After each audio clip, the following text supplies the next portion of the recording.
এই মুহূৰ্তত আমি কাহিলিপাৰাৰ ভগদত্তপুৰৰ ভোটগ্ৰহণ কেন্দ্ৰত এয়া ভোটদান কৰিবলৈ গৈছে গৰিমা শইকীয়া গাৰ্গ আমাৰ সকলোৰে হিয়াৰ আমঠু জুবিন গাৰ্গৰ পত্নী আৰু এইটো ভোটগ্ৰহণ কেন্দ্ৰতে বিগত সময়ত সদায় ভোট প্ৰদান কৰি আহিছিল জুবিন গাৰ্গেও আৰু কালি মাত্ৰ চিকিৎসালয়ৰ পৰা ৰিলিজ লৈ ডিসচাৰ্জ লৈ ঘৰলৈ যোৱা गरिमा शइकिया गार्गेও गणतांत्रिक जी अधिकार साब्यस्त কৰিবলৈ গৈছে।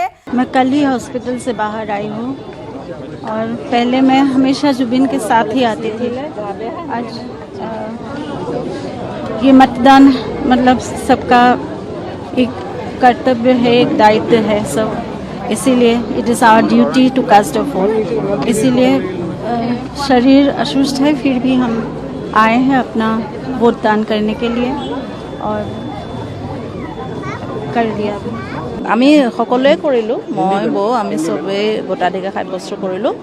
মই এটাই ক'ব পাৰিম যে চবেই সজাগ হৈ সতৰ্ক হৈ আৰু নিজৰ বিবেকেৰে ভোটদান কৰক।